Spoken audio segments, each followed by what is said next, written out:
Birthday. ఈ బర్త్డేకి అనేకులను పిలుస్తాం. అదేవిధంగా అనేక మంది దైవజనులు, దేవుని బిడ్డలు అనేకులు కూడి వచ్చారు. దాన్ని బట్టి చాలా సంతోషిస్తూ ఉన్నాను. మరి దమాపేట క్రీస్తు సంఘాన్ని నేను ఎంతగానో అభినందిస్తున్నాను. ఎందుకొరకు అని అంటే వారి కూడికను ఎంతో వ్యయ ప్రయాసాల కోర్చి దీన్ని ఏర్పాటు చేశారు. చాలా కష్టపడ్డారు, చాలా డబ్బు ఖర్చు పెట్టారు, ఎంతో ప్రయాసపడ్డారు.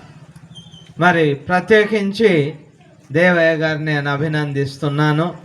ఎందుకొరకనంటే దేవయ్య గారు ఆత్మీయ నాయకుడే కాకుండా లోకరీతిగా కూడా నాయకత్వ లక్షణాలను కలిగిన వాడు.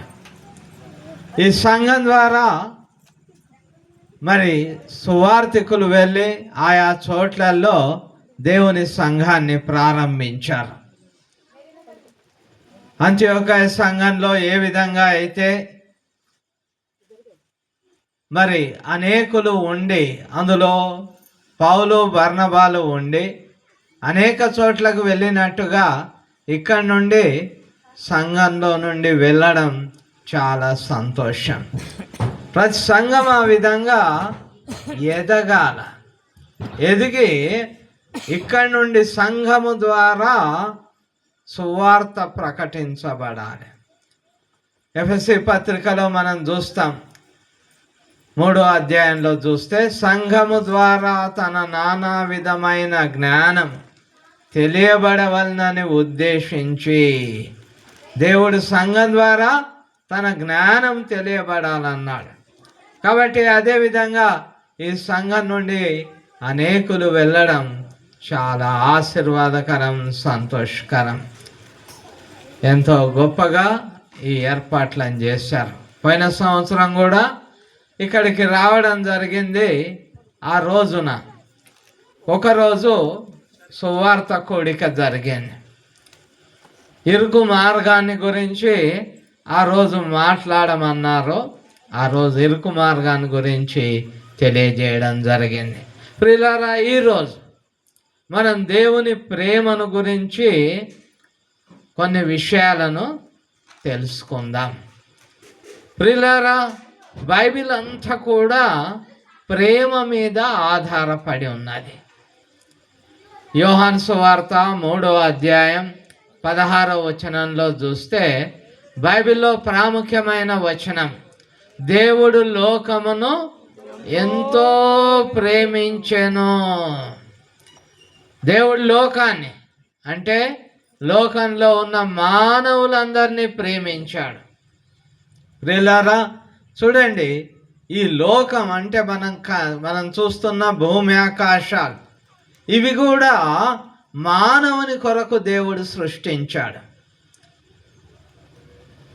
6 దినాలు సృష్టి చేసినప్పుడు ఇవన్నీ కలగజేసి చివరిగా మానవుని నిర్మించిండు.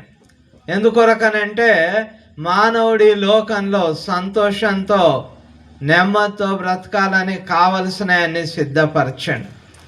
దాని ద్వారా ఆయన ప్రేమను మనం చూస్తూ ఉంటున్నాము.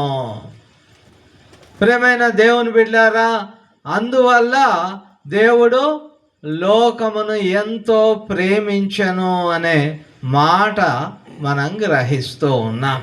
మన కొరకు ముందుగా సమస్తాన్ని కలగజేశాడు.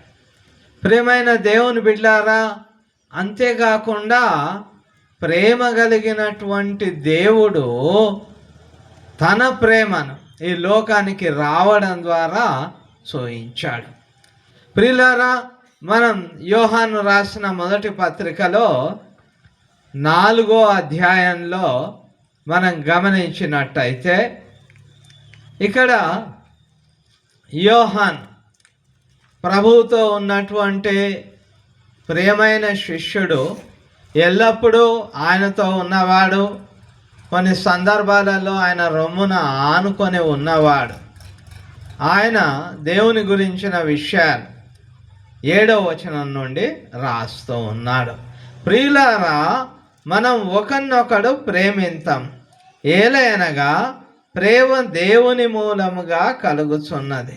ప్రేమించు ప్రతి వాడును దేవుని మూలముగా పుట్టినవాడై దేవుని ఎరుగును. దేవుడు ప్రేమ స్వరూపి. ప్రేమ లేని వాడు దేవుని ఎరగాడు. దేవుడు ప్రేమ స్వరూపి. ప్రేమైనటువంటి దేవుని బిడలారా, దేవుడు లోకాన్ని ప్రేమించాడు. మరి దేవుడు ప్రేమ స్వరూపి. స్వరూపం ఒక రూపం, స్వరూపము రూపం. మానవునికి ఒక రూపం ఉంది, జంతువులకు ఒక రూపం ఉంది, పక్షులకు ఒక రూపం ఉంది. మరి దేవునికి ఏ రూపం ఉంది? క్రింది భాగంలో మనం చదివితే 12వ వచనంలో చెప్తాడు, ఏ మానవుడును దేవుని ఎప్పుడునూ చూచి ఉండలేదు. ఏ మానవుడు దేవుని ఎప్పుడునూ చూచి ఉండలేదు. కాబట్టి ఆయన స్వరూపం ఏంటో మనకు తెలియదు.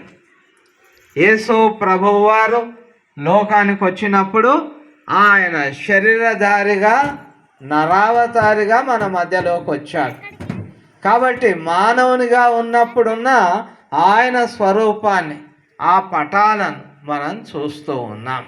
కానీ పరలోకంలో ఉన్నప్పుడు ఆ దేవుని యొక్క స్వరూపం ఏంటో ఎవరికి తెలియదు.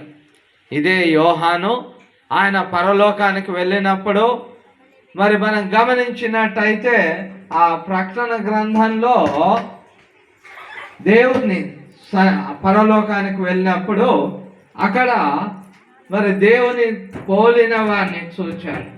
ఇక్కడ మనం గమనించినట్టయితే ప్రకటన గ్రంథం 1వ అధ్యాయంలో చూస్తే 13వ వచనం నుండి 7 సువర్ణ దీపస్తంభములను, ఆ దీపస్తంభముల మధ్యను మనుష్య కుమారుని పోలిన ఒకని చూచితిని.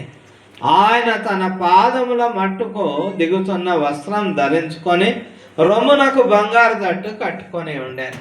ఆయన తల వెంట్రుకలు తెల్లని ఉన్నివి పోలినవై హిమమంత ధవలముగా ఉండెను. యోహాను చూసినప్పుడు మనుష్య కుమారుని పోలిను అంటే కొద్దిగా ఆ పోలిక కనబడ్డది. కానీ ఏం కనబడ్డది? ముఖ్యంగా ఆయన 7 దీపస్తంభాల మధ్య సంచరిస్తూ ఉన్నాడు. 7 బంగారు దీపస్తంభాలు. దీపస్తంభాలు వెలిగించుటకు మరి ఆ యొక్క వెలుగును లేదా మనం లాంతర్లను వెనకటికి దీపస్తంభాల మీద పెట్టేవారు. అంటే అక్కడ ఏం చూశాడు? గొప్ప వెలుగును చూశాడు. ప్రకటన గ్రంథం అంతా కూడా గూఢార్థమైన భావసూచకమైన మాటలతో రాయబడ్డది.